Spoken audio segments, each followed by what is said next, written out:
We're going to talk about the exo-political revolution. There is one going on. You're going to be part of it. It's not an invite thing. You're in it, right? You have no choice.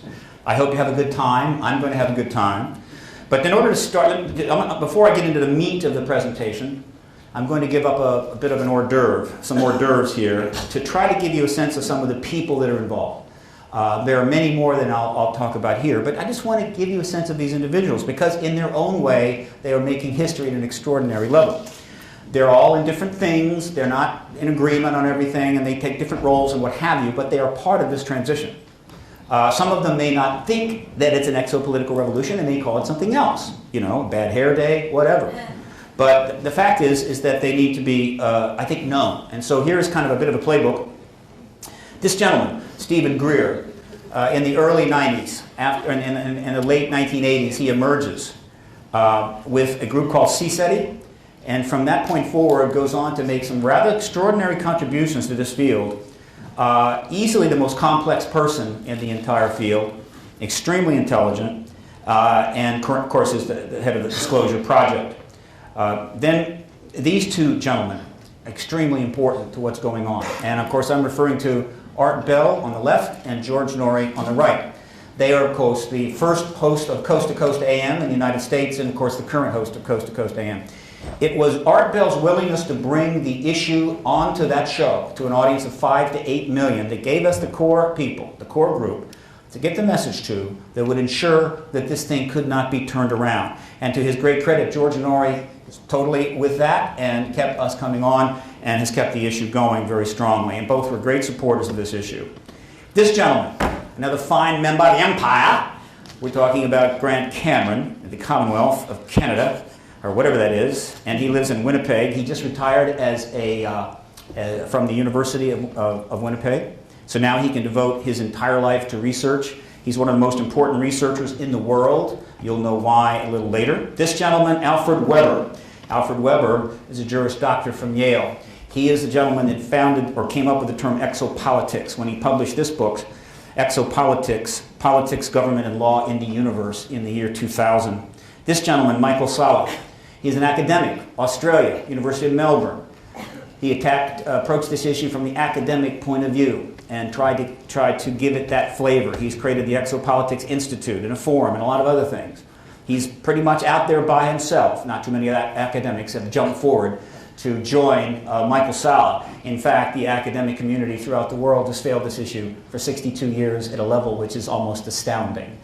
Which is to say that no university in the UK or the United States, except for 2 courses at Temple and a couple of continuing ed courses, has taught a single course on this subject. That's several million professors going through 8,000 colleges for 62 years. Then we have, that's a book he wrote called The Political Implications of the Extraterrestrial Presence. Then we have this lady, her name is Paula Harris. Paula Harris is a wonderful woman. She was a teacher, a journalist. She got involved in the field in the 90s, the mid-90s. And Paula's contribution is that she is a very emotional person. She really connects with people. She's able to draw them out. And so Paula, what she did is she was able to bring some people like Corso to Italy. She brought Mac to Italy, often on her own dollar or her own lira. She brought Monsignor Carabalducci to the United States. She's interviewed people all over the world. She's kind of the Barbara Walters of this field, only focused on this genre. She's put in a tremendous amount of work and virtually paid for it all out of her pocket. And those are the 2 books she wrote. Exopolitics, How Does One Speak to a Ball of Light, which I think Mary Rodwell would appreciate. And this woman, this is Leslie Kean. She's an extremely important person in this field. She was a journalist working for a liberal radio station in San Francisco area. She decided to embrace this issue, and the first major thing she did was write an article about the Cometa report and get several of those published. No other journalists in the country were doing that. Because of this work and because she's a strong mainstream person, she was selected to be the executive or the research director for the Coalition of Freedom of Information. She went on to bring the witnesses to the National Press Conference for the November 12, 2007 event. You see some of them on the right corner, and she just wrote a book called UFOs, Generals, Pilots, and Government Officials on the Record. And there's a foreword to that book by a gentleman by the name of John Podesta. She did that event at the National Press Club in conjunction with James Fox. James Fox is a very important person because he, along with Tim Coleman, created what was the definitive, and maybe still the definitive documentary of this issue, called Out of the Blue. It's been updated and revised. It is a one-stop shop for somebody that needs to get it, right? Just watch the damn thing and then get on with disclosure, folks. You don't have to see 500 documentaries, talk to 2,000 contactees, right, or personally find documents in the NSA to understand this is real. So Tim and James did a fantastic job. James has stayed in the field. He recently came out with another documentary called I Know What I Saw. This gentleman, an interesting man, this is a former governor of Arizona, Fife Symington, who came forward and admitted that he saw the Phoenix Lights. This was not an easy thing for him to do 10 years later. He comes from a prominent family. His role right now is limited, but I wonder if Fife maybe has some future plans. And then there is this man. This is the key linchpin figure. This is the person that you need to Google every couple of weeks. You need to know everything about him, everything he has done, everybody he's worked for, what he's doing now, where he goes, when he visits the White House. He may be the individual that is the connection between the American presidency and the underlying cross-agency committees in the black world that run this issue. He currently is the CEO of the Center for American Progress, which he founded in 2003. This guy, this is Richard Dolan. Now, Richard Dolan is extremely important to this field. He's not an activist, right? Though occasionally he gets worked up. No, he's a historian. And there are other people that have done histories of sorts. I mean, certainly Timothy Good has done that to a degree. But he is a trained historian writing history. And he is really the only trained historian that is doing what he is doing. And of course, he has a 3-volume work in progress, UFOs and the National Security State. So what Richard is doing is creating a backbone, right, for this issue that people can go to. And that backbone will only grow and be refined as he corrects mistakes from the past and does further research. Now understand, he's not an exopolitical activist, but like, in a way, he's not an exopolitical scientist. Think of a historian that writes about World War II and tries to get the facts right. And then other people, political scientists, go and rely on the historian's work to then do and write their wild and crazy things. Richard is the only person to speak at all 6 of the X conferences. And then, oh yes, there he is again, this gentleman here, Nick Pope. Nick Pope is unique probably in the world right now. What has happened, probably through heavy bribes, is that he ended up being the mainstream go-to person on the UFO ET issue that every journalist with a half a brain could call up and talk to because he's just so normal. All right, except if you really knew him, but that's another point. The point is, and so if something breaks in England, they got, oh, well, should we cover it? Well, yeah, we can call Nick. We could call so-and-so over there, but that person is insane, so we call Nick. And so he's done, well, massive amounts of media, okay, and I think he has a public relations person now and his own personal makeup artist and a whole bunch of stuff. But it's critical, the role he's playing, and he gets invites from the United States. Who knows? I mean, he may get invites from all around the world at some point. So he is the go-to guy. His name is Bill Richardson, former governor of New Mexico, right? Former congressman, former Secretary of Energy to Bill Clinton, and ambassador to the UN. You want to Google him often. There's this gentleman, Dennis Kucinich, who has been briefed on the UFO issue by at least a half a dozen people and fully knows about it. Tried to introduce the issue at one time into a bill he was putting through Congress and then decided to run for president, and his feet turned to clay, just like that. However, Dennis is a wild and crazy guy, and so don't be surprised if he turns back up. And then there's this gentleman right here. What can I say? David Griffin. I'll have more to say about that later. And there's this wild and crazy guy. This is Robert Fleischer, who is the head of Exopolitics Germany. And he's done some amazing things, particularly in terms of organizing people together in regions and what have you. Plus he does film and all this other stuff. He's a major figure in all of this right now. If you don't know him, Google him. And then Jeff Peckman, the activist working out of Denver that has come up with some wonderful ideas, including something that's about to break in a couple of months. This gentleman, Paul Hellyer, the former Deputy Prime Minister and the former Minister of Defense of Canada back during the Vietnam era. Paul Hellyer in his early 80s come forward and said, look, I've looked at it, ETs are here, get on with it, right? Significant event. He recently wrote another book, just came out, called The Light at the End of the Tunnel, which he talks about UFOs. What can I say? You know, we need 1,000 Paul Hellers. And then there's this man. This is Edgar Mitchell, the Apollo 14 astronaut who walked on the moon. Edgar Mitchell came forward 11 years ago and started saying similar to what others have said, but from his gravitas, that Roswell was a crashed vehicle of extraterrestrial origin and the ET issue is real. He is now our essential leading spokesperson for the exopolitical disclosure movement, all right? And I can tell you that he once called me up and he said, Stephen, let's crack this open. Then there's this individual who I will talk about later. This could be somebody truly special. So, the exopolitical revolution. Let's dive in. Here's the deal. The UFO era, as far as I was concerned, lasted 44 years from 1947 to 1991. There are two reasons for that. One, the poor UFO researchers, a lot of which were working on pensions, meeting in the library basements, going out and doing sightings, thousands of them, reports, books, whatever. They proved the ET issue over 100 times, right? They did their job. In fact, it was proven beyond a reasonable doubt probably no later than 1953. So by 1991, I think it was fully cooked. All right? And then something else happened in 91, the end of the Cold War, the most probably important event in the 20th century, besides the ET showing up in early 47. Now, in the UFO era, the focus was on the science of it, which came to be called ufology. It's a science. There are 6 fields to ufology. This is what I outlined in 1996. The first one is sightings. What can I say? We all know about those. They come in all varieties. If you get one of these fly over your head, you've had a real moment. All right? And hey, what can I say? Then there's contact. Contact is really intense. These are 3 examples of ETs that are being accounted for by tens of thousands of reports. Mary Rodwell, of course, is fully familiar with that, and one of the best researchers on the subject in the world, by the way. And then we got the third area is the government, all right? During the era of ufology, they started going at the government, and they were clawing, and they were doing this, trying to get this record out and that out, and what have you. And they made some progress. And it was relevant in some cases to the science, right? Because what the government knew about these craft.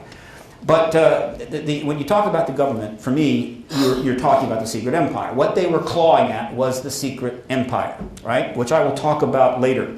But let me just say that this concept is probably as important to your well-being and the well-being of the peoples of the world as just about anything else. It is extraordinary, it is profound. I could spend 4 hours on this, and if you beg me, I will. And it's cattle mutilation. This is the less attractive area. Not a lot of researchers go into this field. But fact is, thousands and thousands and thousands of animals have had their blood drained and various sensitive tissues taken, and then they're left there, all right? Nobody has ever been convicted of killing these $10,000, $15,000 animals. No one's gone to jail, and the government has nothing to say about it. I believe the reason the ranchers have not come together and made mass protests is that the government of the United States is paying them off under the table. Here's 15 grand for your animal, keep your mouth shut. And then there is exoarchaeology astronomy, probably one of the most fascinating and difficult fields. It is the study of the history of this world and off-world with respect to this issue. You know people like Von Daniken and Sitchin and David Hatchett Childers and on and on and on. There's plenty of people in it, but it's very difficult. What I have here, I used on my Australia trip. These are the Wandjina. These are paintings by the Aborigines that go back thousands and thousands of years. There's tons of these. The Aborigines are very interesting people. Don't be surprised if they're extremely popular post-disclosure. And then the final one is the cool one. And that is, of course, the area crop circle research, which has several different names now. What can I say?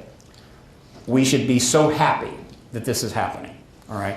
Not only because it gives us something to put on our refrigerators, and I can tell you there's a picture of one of these on most of the refrigerators in the world right now, and that is no accident. But because whatever is going on, wherever we're headed, whatever we're about to face, is extremely comforting to me that some of the entities behind it are creating wonderful art in our fields, right? You get my point? Now, something else was going on during the era of the UFO, which still is with us today, and is in fact the target. The UFO is not the target now. This is the target, the truth embargo. This is the era of the truth embargo. The truth embargo begins at 47, along with the UFO era, the modern UFO era, and the CIA and the National Security Act, and the Bulletin of Atomic Scientists, Doomsday Clock, and a whole bunch of other things. 47 was a huge year. I know most of you don't remember it. You weren't born yet. And what is the truth embargo? It's a policy initiated by the U.S. government with the cooperation of its World War II allies, that certainly means the UK, to withhold from their citizens the truth of an extraterrestrial non-human beings engaging in human rights. It's a policy. It is formal. It was conducted. It had agreements with the allies, right? It was non-trivial. It was a serious deal, all right? And they meant it. They weren't fooling around. And it still exists. It informally begins, in my view, this is purely my opinion, in 1947, when this gentleman right here, General Roger Ramey, asked Jesse Marcel Sr. to hold a little press conference there. I think this was in Dallas, Fort Worth, in any event, where he holds up this piece of Reynolds wrap and says that's what they thought was a saucer. It really wasn't a saucer, it was this piece of Reynolds wrap here. And they held this bogus news conference. And essentially what Ramey did that day is he turned this story, right, which is of course the famous news headline that went out about Roswell Army Air Force Base getting their hands on a flying saucer. Within 14 hours, he turns it into this story, all right? Now, let me make a very important point. If they had not gotten their act together, if they had waited even 12 more hours to get this story out, all the reporters that had been getting into airplanes and in cars and boats and trains and were heading toward Roswell at the time would have gotten there and started interviewing the hundreds of witnesses. And the ET presence would have been known in July of 1947. And the rest of the 20th century would have been very, very different. And I think it would have been a hell of a lot better. And one day I hope to debate a fine Harvard professor about how the 20th century would have been if we disclosed the ET presence. Just as soon as the Harvard professors discover that there's an ET presence, right? And I know they'll get around to it very soon. They're very highly paid and quite smart. That's what I hear. Now, one thing. Oh, you're going to love this. This is huge, right? Again, this helps to make the point.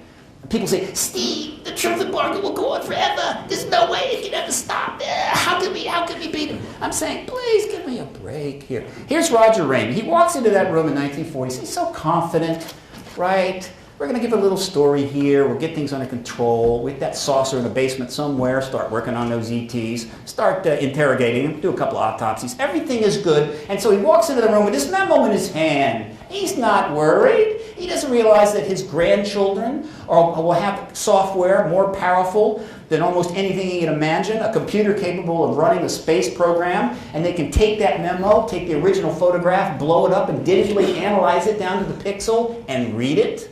No, he doesn't know that. And so, about 10 years ago, that's exactly what people did, the RPIT project. And so, did the memo talk about raw wind balloons? Did it talk about weather balloons? What was in the memo, you see, that he happened to have in his hand? Well, here is some of the words that have been depicted. There is the memo. You can see his thumb over here. Here are some of the words. And the victims of the wreck in the disc, D-I-S-C, they will ship. Oh, rats. Damn, they weren't supposed to read that. Don't you love it, folks? And so, he informally begins the truth embargo. The politics of UFOs, that is what we had to engage, and that's what begins after 1991, and that's what we called it, the politics of UFOs. That's what I called it on the Art Bell Show. Why? I'm trying to bridge the two terms. Get it? Politics, UFOs, right? We're trying to find a new lexicon. We're trying to leave the UFO era behind. Well, eventually that becomes the politics of disclosure. I don't know exactly when this term really turns up. And I'm not sure who popped it first. Could have been me, could have been Greer, who knows. But whatever, it doesn't matter. It becomes the politics of disclosure around 1998, I think. And disclosure is the key thing. It is, in fact, the summum bonum of this whole process. All right? What is it? It is formally defined by the movement. Right? We defined it. So somebody can come say, oh, that's not what it is. And I'm saying, oh, it is. Right? We defined it. There's no debate here. What is it? It's this. It's the formal acknowledgement by the world's governments of a non-human extraterrestrial intelligence engaging the human race. That's all that it is. It is nothing more than that. Politics of disclosure then becomes exopolitics in the year 2000. And that is the term. That is the term that is the umbrella under which the world's people will deal with this issue. It's not science. Exopolitical science is not a science. Political science is not a science. Physics is a science, okay? And some people have trouble getting that right. They're thinking that political science must operate like Stephen Hawking does when he tries to understand black holes. No, political science is a bunch of people writing a bunch of stuff about human behavior, most of which is probably wrong, but interesting, right? And when you take a lot of it and you read it, you sort of get a general picture about how humans act. That's what exopolitics is. Only it refers to a particular area of human behavior. This is the key part of it, the first one. The art or science of government as concerned with guiding or influencing governmental policy toward extraterrestrial phenomena, extraterrestrial beings. It's the whole enchilada. It's, you know, how the government acted, how we acted, what we did, what the government did, what they're doing, if it affects our politics, like shutting down nuclear missiles. It'll include diplomacy, foreign treaties. It'll include, you know, geopolitical stuff that's done related to the technology. The whole enchilada will be under exopolitics. There will be thousands of people writing about it. There will be hundreds of thousands of books over the next 50 years. It's a big field, but that's all it is. It's an umbrella. And under that umbrella is the disclosure movement, which is an exopolitical movement. All right? That's exopolitics. Exopolitics is not going anywhere. You want to know why I know that? Because you see, if you go to Yahoo and you Google exopolitics, you can see it in the red, 1.57 million pages. Now, there's only one use of the term in English language. It's UFO-ET, none other. That's 1.57 million pages with exopolitics on them, which relates to the UFO-ET issue. Are you following me here? That's not all the pages with UFO stuff on them. That's in the many, many tens of millions, if not hundreds of millions of pages. All right. So, the exopolitics era gets underway in 1991, right? And what begins is a chess game, the most amazing 3D dimensional chess game of all time. And the game is being played between us and them. That would be the government, all right? The government is heavily funded. It has nuclear weapons. It's a formidable foe. And let me tell you, for all of the first 44 years, from 47 to 91, they were kicking our butt all over the place. And from 91 to 99, we were losing badly, all right? It was not a fair fight. However, starting in 2000, the game changed. We moved out of the middle game, or moved into late middle game. We started getting more pieces on our board. Our pieces became more powerful. And before you know it, we started to move them around a little bit. And then right around 2007, we get into hyperdrive. And I can tell you today that after, what is it, 91 to now, it's 29 years, 19 years rather, we have the government of the United States in checkmate in 3 moves. And people say, you know, Steve, can you give me an example of something like that ever happened? And I say, yeah, I can. It's called the Soviet Union. Do you recall the Soviet Union? The Soviet Union was the summum bonum of communism. It was going to last forever. They had a massive army, nuclear weapons. They had a camera in your bedroom. They had your neighbor spying on you. They had total control in the KGB. You lived and died at their, how would you say, wishes. You worshiped their icons. It was an incredible, powerful state. And it utterly collapsed overnight because essentially there was no way it could be sustained. Why? Because it was built on a whole host of lies. And you cannot build civilization on lies. The truth embargo is a fundamental, extraordinary lie. And so if the Soviet Union can collapse, I can damn well assure you the truth embargo can collapse. And it will. Now, to give you a sense, I'm going to go through a little chronology here. 91 to 2010. What's been happening? Well, the Cold War ends in December 25th, 91. This is, of course, the Berlin Wall coming down in 89, and then you have the dissolution of the 14 republics.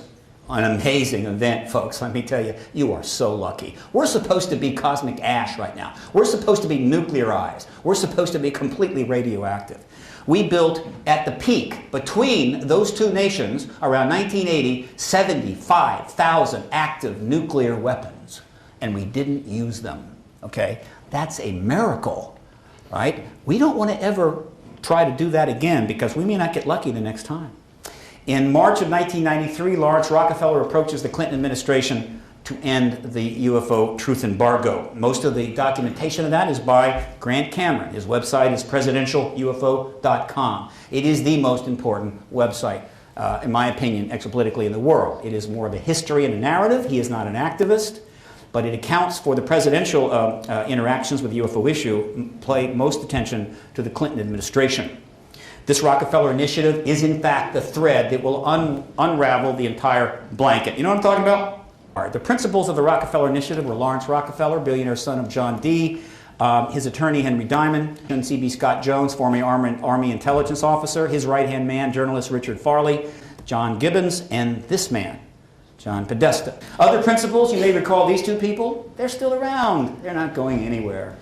And then here's a picture of John D. Rockefeller, Lawrence Rockefeller, meeting with Bill Clinton in the Oval Office. Shortly after that, he started to slide into dementia, and so he did not make the contributions to this field he might have. Plus, I talked with his daughter, who supported what he did, but she told me, quite frankly, the rest of the family did not. And so he was limited in how far he could go. And that's unfortunate, but he did his part. You may find this interesting. 2 years into the Rockefeller Initiative, his effort to get Bill Clinton to be the disclosure president, Hillary, that would be her, and Bill, that would be him, went to meet him at his ranch. We were certain they were talking about the extraterrestrial issue, right? Which would have been kind of newsworthy, except the media never covered any of this. They never covered any of this, the whole thing. 3 years went on, didn't cover it. And the skeptics and the debunkers immediately said, well, most of the debunkers said, there's no way you can know what they're talking about. And it probably wasn't an initiative. And you're nuts. As always, the debunkers are always wrong. We were very interested about this book she was carrying in her arm. You remember the Ramey memo from 1947? Okay? This book had no chance, but it did take about 2 years. And a bunch of nice internet people went and looked at several thousand books, and they found out the book that she was carrying in 1995 when she went to meet Lawrence Rockefeller at his ranch in Wyoming. Are We Alone by Paul Davies, Philosophical Implications of the Discovery of Extraterrestrial Life. Now, Grant filed a FOIA, got 1,000 documents back from Gibbons' office. We then sent several sets of them to the Washington media, the whole damn record of the Rockefeller Initiative. And they're going, there's no news here, there's no news, there's no news. See, back in '93, when they learned about it, and a couple of reporters did, it was like, I don't see the news here. You know, it's a billionaire, he's trying to get the president to release all the UFO files. I don't see news here. And we then brought the documents to him, and literally, one of them said to me, well, you know, this is old news. I mean, this was like from 7 years ago. Why don't we want to cover this, you see? Anyway, these are two of the documents that are on the internet and have been provided and put out in press releases to the entire media corps of Washington. In fact, I put out a press release to, let's see, my database is 6,000. I probably put out 100,000 press releases referring to this to the world media, okay? They'll get to it. It's only a matter of time. This is a letter from Henry Diamond, Lawrence Rockefeller's attorney, to the science advisor Gibbons, where he says, attached are a draft letter to the president, which Lawrence has been discussing with Mrs. Clinton and her staff. She's fully involved in the Rockefeller Initiative to get her husband to disclose all the UFO files. How interesting. And she was the most powerful first lady in American history. Wow. What gets better, because we got another one. This is a little bit later. Here's a letter directly from Rockefeller to Jack Gibbons. You indicated that you will keep the First Lady's office informed, and we shall as well. Let me make a point. Not a single principal involved in the Rockefeller Initiative has ever said a thing publicly about that entire 3-year affair. And no member of American media or British media has ever asked any of those people I showed you a single question about it. So when I say there's a truth embargo, I mean it. It's real. However, it is coming apart. This is a page on my website that refers to all this, complimenting Grant Cameron's website. Check it out. You'll find it quite interesting. We have 173 of the most significant documents there with thumbnails so the press can actually review the whole thing chronologically. And then suddenly, 97, the anniversary of Roswell, 50-year, things start to heat up.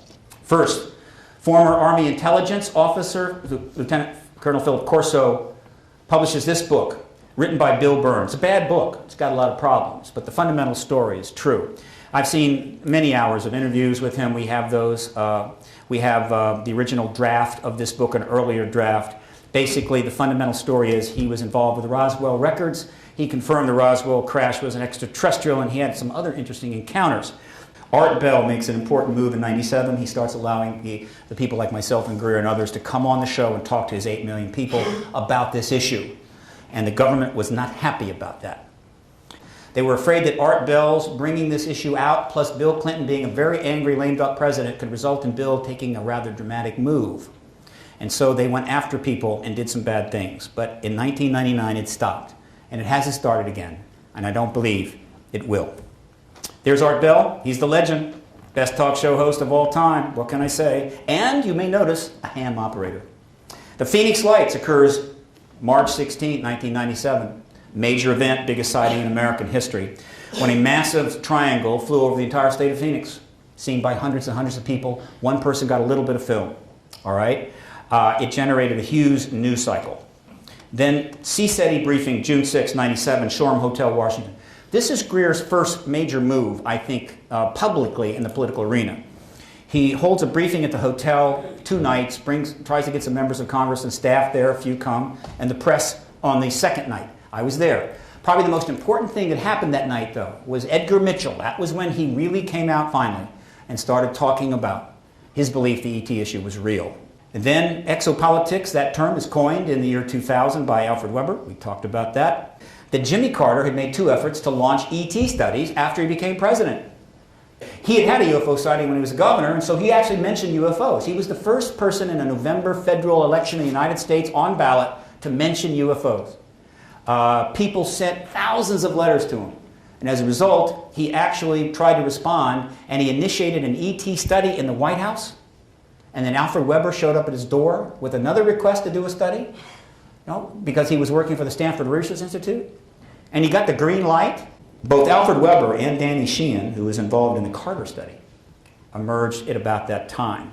I immediately brought both of them on the Art Bell show, and they talked about this. 2 studies under a president in 1977. Should have been major news. Nah, they didn't cover it, but it still brought it out. The first study was allowed to sort of die a natural death. Every element of Carter's government refused to cooperate with him, including the CIA, which was run at the time by George H.W. Bush. NASA, the Air Force, they all said, Jimmy, we're really busy right now. Go up the street and talk to somebody else, okay? You're the president, but we're the ones that do the work here. So go away, leave us alone.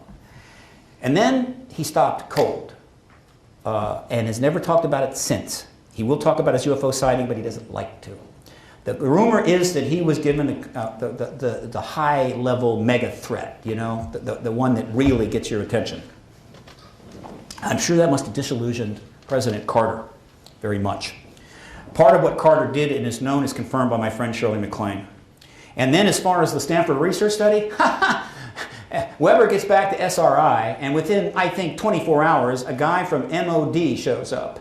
And he calls him and Weber's boss into the boardroom, and he sits him down and he says, here's the deal. You're not going to do any ET study under the Carter White House. You understand? Because if you do, we're going to cut off most of the SRI's funding. All right? And Weber's boss said, no problem. That's fine with me. We don't need any stupid ET studies here, right? No problem. But Alfred didn't go along with the program.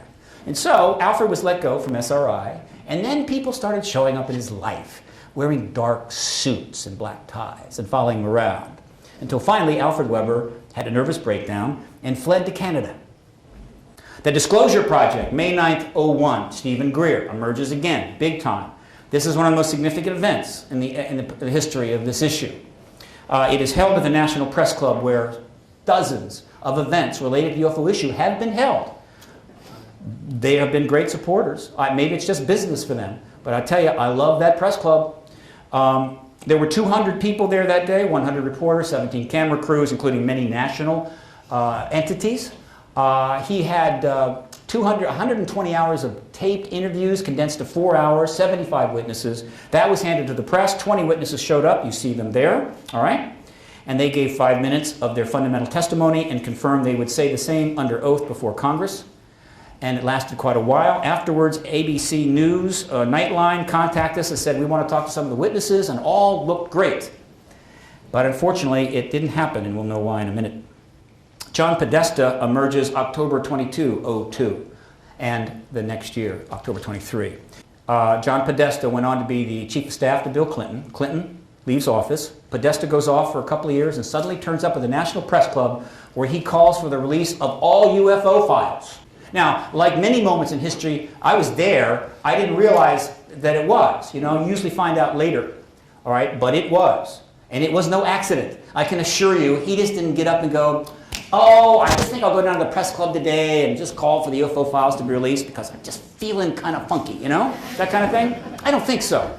He was the former chief of staff to President Clinton, the second most powerful man in the country. He was a major intellectual advisor to Clinton and a key member of the Democratic Party, which was hoping to win the election in 2004. And so when he walks into the press club and does this, folks, this is a big deal. I think it's time to open the books on questions that have remained in the dark, on the question of government investigations of UFOs. It's time to find out what the truth really is that's out there.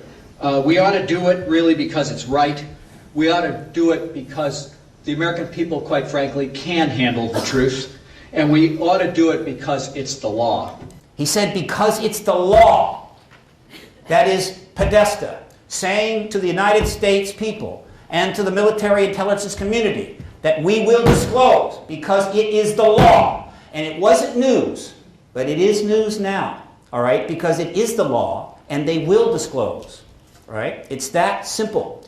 And yet, the news media in the United States have only barely touched on John Podesta. And he's done more and more and more. And so what has happened is that the truth embargo, which did not allow you to cross a line, over the years the media would come up to that line and go back, and up to that line and go back. Now they're marching up to the line and coming back, and marching up and coming back. And it's only a matter of time they're going to cross over that thing. Here he is. That's what he said in 2002, and then he came back a year later and repeated it, and this time to even more press. And in between those two statements, he goes out and raises $25 million to found the Center for American Progress with no problem. No problem. Just got $25 million. Did the Republican Party attack him? No. Did the media attack him for being a UFO wacko nut? No. He was left untouched. Maybe one of the reasons they didn't attack him is because he had a billionaire behind him.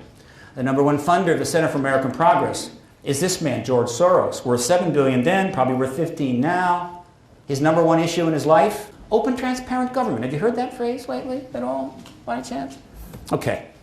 Then Bill Richardson, not that many months later, he writes a foreword for this book called The Roswell Dig Diaries, right, which is based on a sci-fi documentary. By the way, Sci-Fi founded the Coalition for Freedom of Information, which they announced in 2002, which was the press conference that John Podesta showed up to call for the release of all the UFO files. He says the mystery surrounding this crash at Roswell has never been adequately explained, not by independent investigators and not by the U.S. government. Au contraire, Governor, you see, the United States Air Force has said it has been absolutely explained.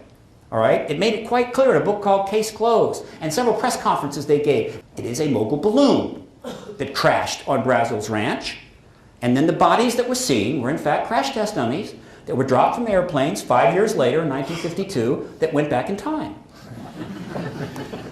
He just called the United States Air Force a liar, and he's a former Marine.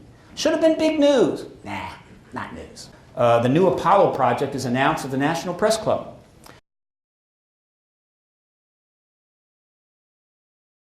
And who was there to talk about this? John Podesta. A green technology revolution means energy. Do you think they had anything else in mind with respect to that new Apollo project?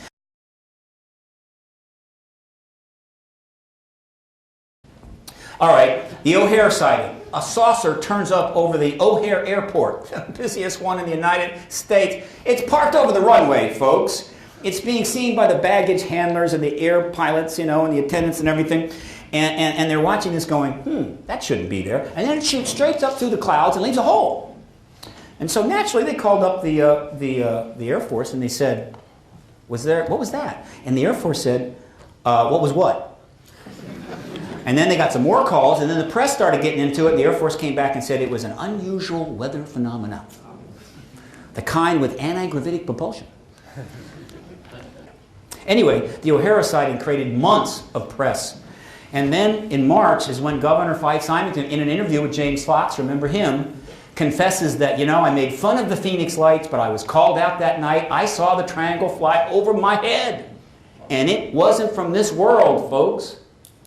And he was planning to try to run for governor again. He didn't even get into the primaries. Then on June the 7th, the CIA suddenly, without notice, releases a bunch of files called the Crown Jewels. And these files were known to exist, and they refer to a whole bunch of CIA shenanigans. You know, the odd assassination attempt. You know what I'm talking about. It's October 30. What a sweet night that was. In Philadelphia. It's the 453rd Democratic primary debate of the election of 2008. Who knows about the issue and had his own sighting later on that. And Richardson, who had written the Roswell Dig Diaries, show up at the auditorium that night to be in the presidential debate because the two gentlemen wish to be president of the United States. Interesting. Okay. What can happen? Well, as you know, since '91, a whole lot of people have been pounding the media with the information about this issue, getting our moments, having our interviews, making progress, okay? But we needed a little help, and we got it from this lady. Her name is Shirley MacLaine. Well, guess what? She is a close friend of Dennis Kucinich. She's the godmother to his daughter. She's known him for 30 years, at least that. In 1982, after he lost the campaign for Congress, he was very upset. So he went to her place in the state of, I think it was Washington, to sort of recover. He spent a whole year there. And very early in his visit, he walks out on the porch, and here's a triangle flying in, you know? Big old triangle, just cruising in. There were two other people there, walked down the porch with him. They're all standing at the triangle. Shirley's off doing a shoot. And they're watching this triangle for a good while. And then they walk back in, and Dennis turns to the other two, and he says, you know, I was communicating with that triangle. I was getting some messages from that, you know? Okay, no problem. Of course he told Shirley. No problem, no sweat. He goes on, eventually becomes, you know, a fine congressman from Cleveland. And then eventually he becomes like the icon of the progressive left, raising money throughout all of California and going to all the cool places like Malibu and getting the movie stars involved. And he starts hinting that maybe the ET thing is something he might talk about. But then, you know, he gets some handlers and he starts to actually run for president, and the feet just turn to clay. What can I say? And so he arrives at that debate, October 30, 2007. But he has a problem. You see, Shirley MacLaine has been watching Dennis sort of morph from the progressive, go get him, I don't care what the, you know, what the consequences are, I'm going to tell the truth kind of guy, to the sort of, well, I'm running for president, and what do you want to know? Give me a moment, I'll have my handlers tell me what to say. And she's probably not thrilled about that. So, just coincidentally, she happens to write a book called Saging While Aging, which happens to have a page in there talking about Dennis's sighting in 1982. Where is that going to go, you think? Where it goes is this. At the night of that debate, it happened to be moderated by the Dean of American Television Journalism, a highly respected, great guy named Tim Russert, who died a few years ago from diabetes, tragically. So Tim is moderating this thing, and they go through the debate. There's 12 candidates up there. Hillary's up there, Bill Richardson's up there, Obama's up there, and they're just reeling off those answers, right? And it gets to the end, and they're all thinking, whoa, we got through this, when all of a sudden, Big Tim makes his move. Now, I'm going to show you two politicians being asked UFO questions. The point is, this is very traumatic. Why? Because in these two interviews, you will literally see the entire truth embargo, the media stuff, the psychological dissonance, and everything else all kind of come together in those moments and work their way in there, and you can see it all working in their face, and it's all, you know, it's like they're going to dissolve in front of you. These are highly intelligent, skilled politicians who have been in front of thousands of groups and answered thousands of questions. And then all of a sudden, the UFO question pops up, right?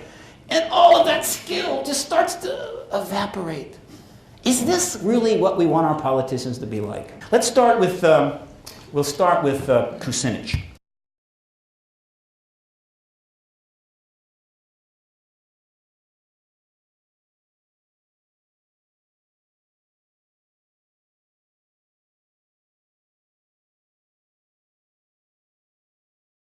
And makes a fatal mistake. He should have just gone home, should have left immediately in his limo. But instead, he takes an interview from Chris Matthews, who is also a big-time television journalist, head of Hardball, been hosting that show for a long time, right? He'd like to be Tim Russert, but he's not quite there yet.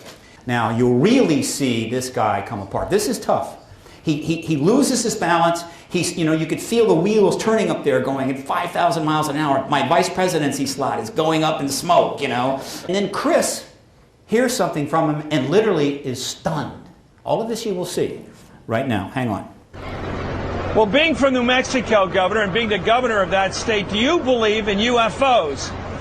I mean, it's an odd thing to ask. I wouldn't have asked it, except Dennis Kucinich, candidate for president, U.S. congressman, tonight said that he saw a UFO. Do you think that's credible? You know, I've never seen one.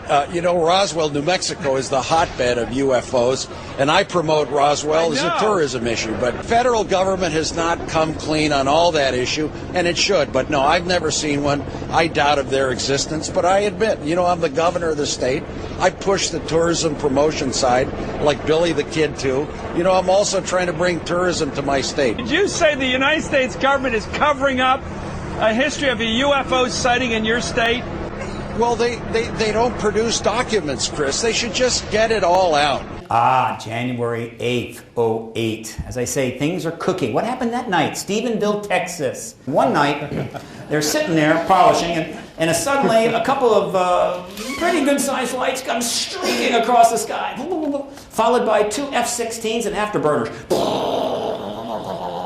And they go, whoa, that was interesting. And so somebody called up the local paper, which was the Courier, the Empire Tribune, and said, you know, we saw something. And they sent out a woman by the name of Angela Joyner, and she started writing up the stories, and the thing just started growing and growing and growing. And obviously the paper called up the Air Force and said some people saw some, you know, jets chasing some UFOs. And the Air Force said there were no jets out that night. Now you see, your typical good old Texas boy generally thinks he knows an F-16 when it flies by. You know what I'm saying? They were not happy about this. And so they started raising a really big stink. And it's getting front page articles. And so the Air Force came out and said, darn it, there were some Air Force F-16s out that night. Wait, we didn't check the file logs. But there was nothing going on. And they said, you mean it wasn't chasing anything? They said, nah, not chasing a thing. And so the thing wouldn't die until finally a couple of researchers got the radar logs released. And lo and behold, it shows two bogies being chased by jets directly towards the president's ranch in Crawford, Texas. Now let me explain something in the post-9/11 world. If you were to fly a couple of Cessna 152s on a lark, sort of one of those, you know, college fraternity pranks, and you started flying toward the president's ranch, you'd have 14 F-16s around you, basically saying, you know, land or die, okay? But nah, this was just a couple of things flying toward the ranch. What the hell? No big deal. Why wasn't it a big deal? Because they know what they were. Those were extraterrestrial craft. And they aren't going to bother Bush. Well, they might have abducted him. But in any event, they're not a threat. So we did chase them, because I guess you can't just let that kind of thing fly. Well, for about the previous 7 or 8 years, with the help of Paula Harris, a fine Monsignor of the Catholic Church named Corrado Balducci, who the previous speaker talked about, who had been a member of the Curia, a friend of the Pope, and the head exorcist of the Catholic Church. And so in his retirement, he started going public and talking about the Catholic Church position on the UFO issue, and saying things like, well, the extraterrestrials would be children under God in a greater world. They're not demons, certainly not demons. That previous members of the church, including the Saint Father Pio, had talked about it. Nothing to be alarmed about, folks, no problem. And the debunkers came forward and said, there's a crazy retired Italian Monsignor going around saying ridiculous things that can't possibly reflect the Catholic Church's view, and everybody that's paying attention to him is an idiot and a fool. And once again, the debunkers are wrong. They're always wrong. He died, and so that would have been the end of it. No more crazy Corrado out there making the Catholic Church look bad, except that not too many months later, not a retired Monsignor, but Jose Gabriel Funes, the head astronomer of the Vatican Church, comes forward and gives an interview to the L'Osservatore Romano, the Vatican paper, and repeats every single thing that Balducci had been saying for 7 years.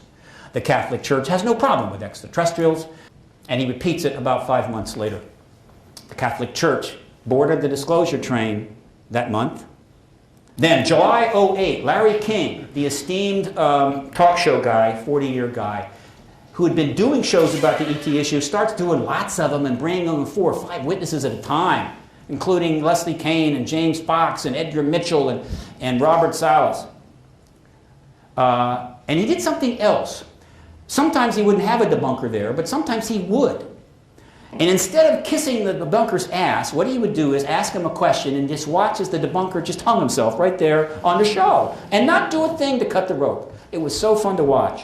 Edgar Mitchell goes to the United Kingdom. That would be here. And he had been telling everybody for 10 years the ET issue was real, but the American press weren't that impressed. You know, he had a PhD from MIT, yes, in astronautics, yes, he walked on the moon, yes, he'd written something, but how can you believe somebody? You have to have some more substance, you know. So he goes to the UK on a hit radio show on Kerrang Radio. It's Nick Margerison show. Nick Margerison. Yeah, that's it. And what happened is the young audience that night were really hearing for the first time. And he goes on and says, you know, the ETs are real and Roswell was a real crash. And Margerison is going, what? And the next thing you know, the phone calls are coming in, and then they put a press release out afterwards, and then all hell breaks loose. He got 100 media requests for interviews. His secretary's out of town. He can only do about 15. He did 50 media articles. There were 50 at least media articles immediately. They're logged on my website. Go read them. This is a big news event. Went on for 3-4 weeks, international. But then it stopped. The press is allowed to go to the line, but they cannot cross it. The Catholic Church holds an exobiology conference at the Vatican the first week of November, right? In which some fine scientists with good credentials come in and talk about exobiology in a carefully phrased way so as not to, you know, conjure up images of Greys running around abducting your mother-in-law. That's okay. And one of the scientists that came in was Paul Davies, the astrophysicist from the University of Arizona, who wrote the book that Hillary Clinton had in her arm when she was visiting Rockefeller in 1995. Holds its exobiology conference in January, just a couple of months later. All right, where they bring in a bunch of esteemed scientists who can discuss the astroexobiology thing in a sort of temperate, reasonable way without invoking images of warp-drive saucers, you know, flying around the galaxy. And who attends that? Paul Davies, astrophysicist from. There are 5 fundamental pressures on the truth embargo that are forcing it to collapse. The first one is the ETs themselves, okay? There's public awareness. Now look, here's the deal. You go out on the street of America today and interview 100 regular old people, and only 40 of them know who the vice president is. But I defy you to go out and ask 100 UK Brits if they know what a UFO is. You'll get 100, oh, sure I do. In 2005, I noted that of the 32 top grossing movies of all time, 10 of them were about extraterrestrials. Whoa, man. They've made billions of dollars off of this issue, all right? And then, of course, last year, we hit the peak with that baby, Avatar. Then there's the multi-tiered media. Very quickly, the media became layered, and the internet became the elevator that allows any story to get in and go up. And so they can't stop this. They can consolidate. Rupert Murdoch owns most of this, but it doesn't matter. The point is, you can't stop the stories if they can come through 7 different doors, and then the internet takes them up the elevator. Perfect example. The Monica Lewinsky story broke in the National Enquirer, Tier 5. Went on the internet, climbed its way up to the top until it became a #1 hit. And when the blue dress turned up, that was the ball game. You may have a 400-pound tomato in your backyard, and maybe the Telegraph won't cover it, but I'm telling you, there's somewhere on here that will. And that tomato, who knows, could be on BBC inside of 3 weeks. That's the way it works now, folks. You can't control this. It's another reason why the truth embargo is doomed. And then we have the witness emergence. Once the Cold War ends, that was the principal barrier to good people coming forward and running down to the Daily Mail and spilling their guts about all the things they did when they worked for MI6. because they were told, rightly so, that if we bring this out but while there's 50,000 nukes pointed at each other, somebody may get panicky and blow the world up, and you'll have that on your resume forever. You'll never get a job. And so people go, of course, I'll keep my mouth shut and take it to the grave. But once the Cold War ends, they started coming forward. They came forward by the scores. Major Milton Torres, a fine Mexican-American who came to this country for a better life, joined the Air Force, became a pilot. And he was assigned to the UK in 1957, where he flew one of those cool jets. And then one day in 1957, with a huge fog over the channel, a bogey turned up on the UK's radar, looked a little suspicious. And, wisely so, not wanting to risk the Brit, they asked the Yank to go up and check it out. When he gets an extremely unusual order, Milt, shoot it down. Shoot the thing down. What the hell? Now, you see, this is kind of interesting because, you see, we're talking about an unknown craft in a fog over the channel, which, as you may know, there's a whole lot of countries around there, right? Could have been Charles de Gaulle, out for a private, plane ride or something, okay? Could have been an Iranian jet liner. Who knows? You just don't shoot down things when you don't know what they are. But yet they told him to shoot it down. Now, why would they have done that? Well, Milton found out. Because, about the time he's getting the order to shoot it down, his radar returns start coming in, and it shows that the thing is the size of an aircraft carrier. All right? And so that means extraterrestrial, shoot that sucker. And so Milton's going, I've got to shoot at a flying aircraft carrier. This is not good. This is not good. And then all of a sudden the thing is boop, boop, boop, boop, and gone. And Milton's going, whoa, man, that was a close call. He flies on back, he lands, he goes to the BOQ, he has a steak dinner, goes to bed, he's feeling good. No problem. And then he gets up the next morning. And I think you all know what happens then, now don't you? It's pretty standard. There's an intelligence guy there who wants to talk to him. You're never going to talk about this as long as you live, to anybody, okay? And Milton, the great Mexican-American immigrant, good guy, absolutely. I'll never say a damn thing. He goes back to the U.S., he enrolls in college, gets himself a PhD in engineering, and starts teaching for the next 20-some years. Has a fine family and a nice career. He retires in poor health with diabetes and several other afflictions. And then one day, in 2008, he gets a call, I think from The Guardian. Major Torres, did you get asked to shoot down a UFO in 1957? What? Now, why did he get that call? He got the call because the UK has been releasing its UFO files, and one of those was the Milton Torres case. Milton Torres always broke down. Why? Because he had carried that secret all of his life. His mother died. He didn't tell her. His father died. He didn't tell her. Some of his buddies from the Air Force died. He didn't tell them. And all of a sudden, now he can talk. And he couldn't emotionally handle it. And then, of course, you have the witnesses from the National Press Club in 2001, but it all came to an end 4 months later, 9/11, okay? Completely wiped the disclosure movement off the map, at least. Table it completely, shut it down. I was so upset, not only from that, but also from watching those towers fall 4,000 times, that I ended up with chronic indigestion. Couldn't even eat for almost 6 months. I was in the hospital, not hospital, but I was going to the doctors all the time. It was all stress. Greer backed away from the issue, went off in other directions. Let me just say this about that.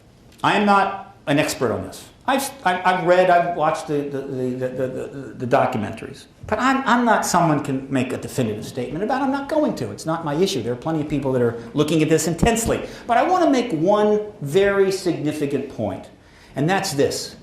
If, in fact, elements of the United States government and the political class knowingly were complicit in the destruction of the Trade Center and the destruction in Washington, D.C., I would contend that the only way they could conceivably have thought that they could get away with it is because they had gotten away with the truth embargo since 1947. So after 54 years of pulling the wool over the media, Congress, the public, right? The universities, the vast intelligentsia. If we could pull that off, we could pull anything off. And so you need to end the truth embargo, because what, perhaps, will they come up with next? And finally, there is the issue of other nations, right? Here's the deal. The first nation to break ranks was America's extremely dear close friend, France. And they allowed a report to be issued called the Cometa Report. So they had a non-governmental group did this. And this report was notable because its conclusion was that the only explanation for the phenomena was extraterrestrial. How about that? And they published it in French, in France, not in the US, and made no effort to promote it over here. It was Leslie Kean that got some attention to it because she wrote about it for several papers. Why? Because it wasn't a message to the French people or the American people. It was a message to the United States government. End the truth embargo so we can get on with civilization.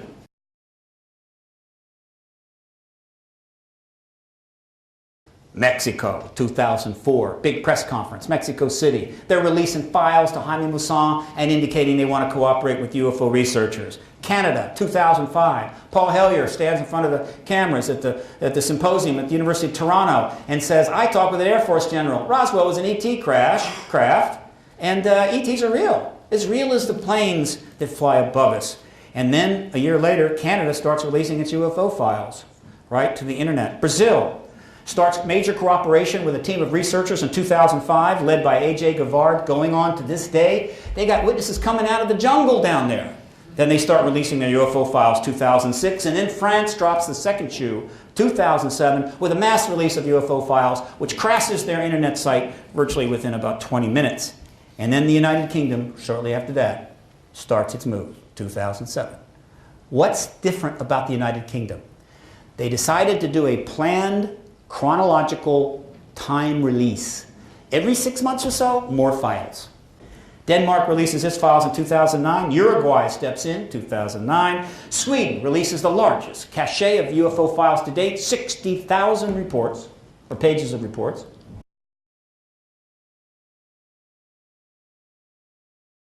Paradigm Research Group, formed 1996 to end the truth embargo by political means, nonviolent, of course. The PRG website is launched in January of 1997.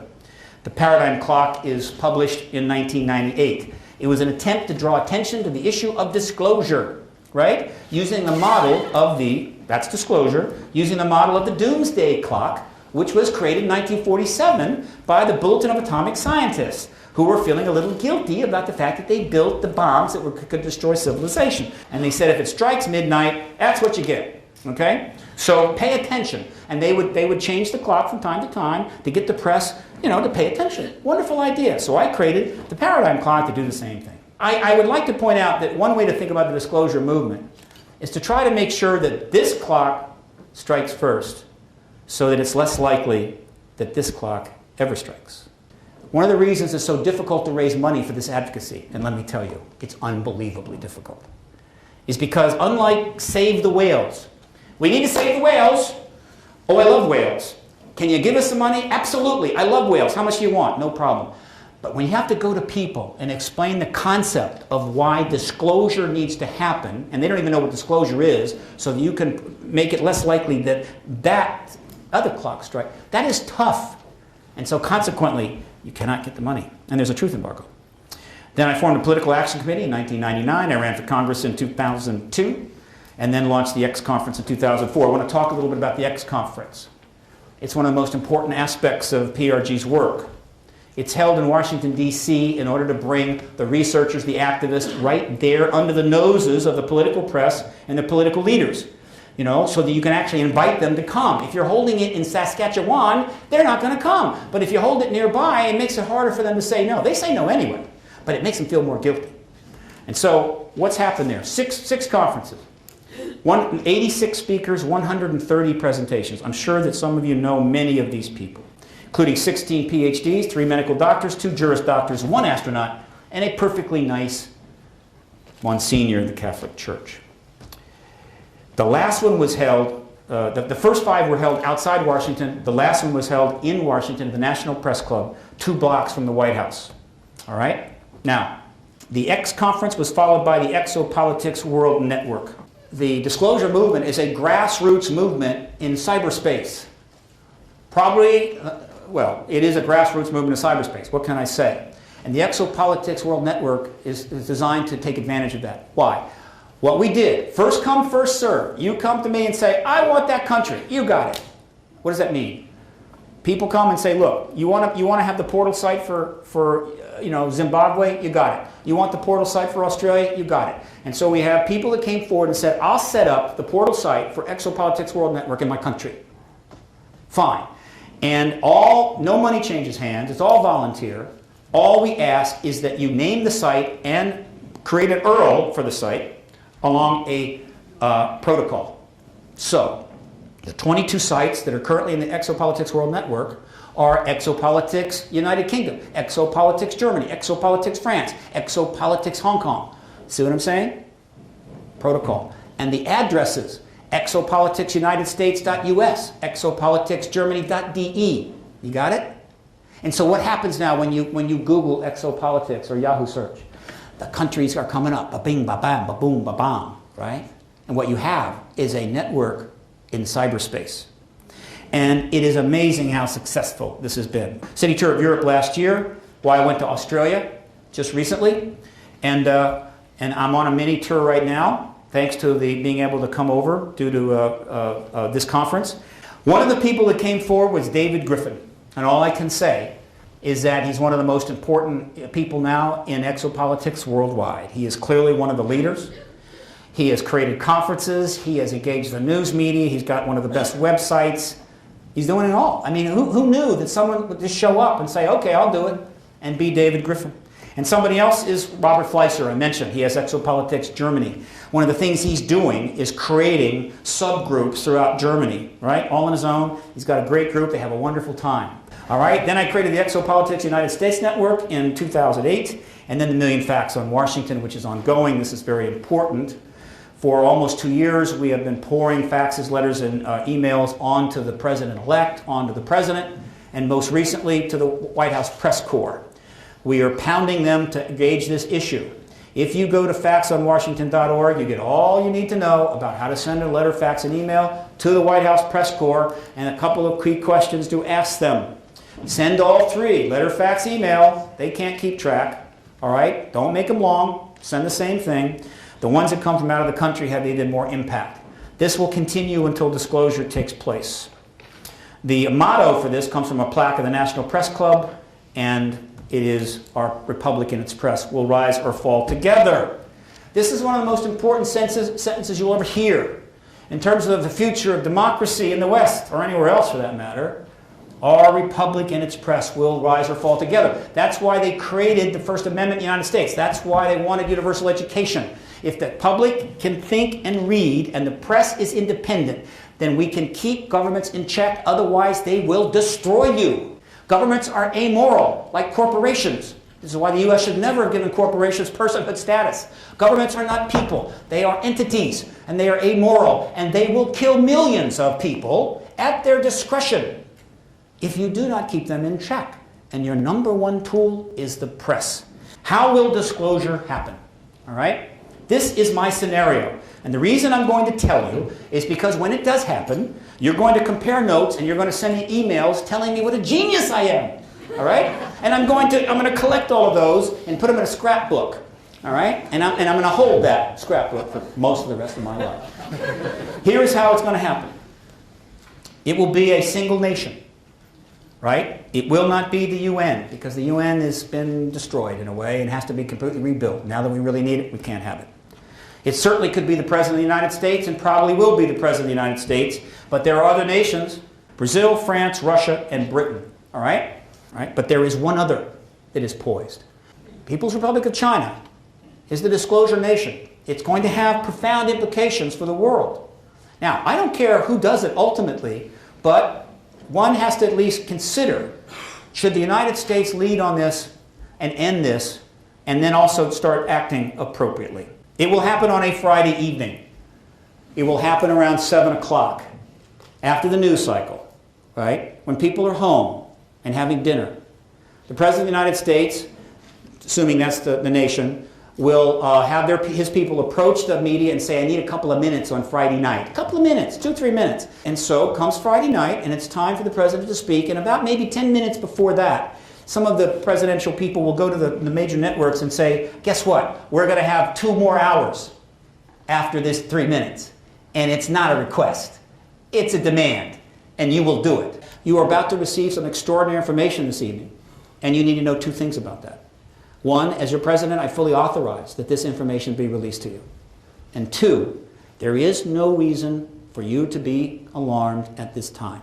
And at that point, it will cut to the conference, to the press conference, probably at some appropriate place like National Academy of Sciences. The reason that he won't make the announcement is because it will not politicize it.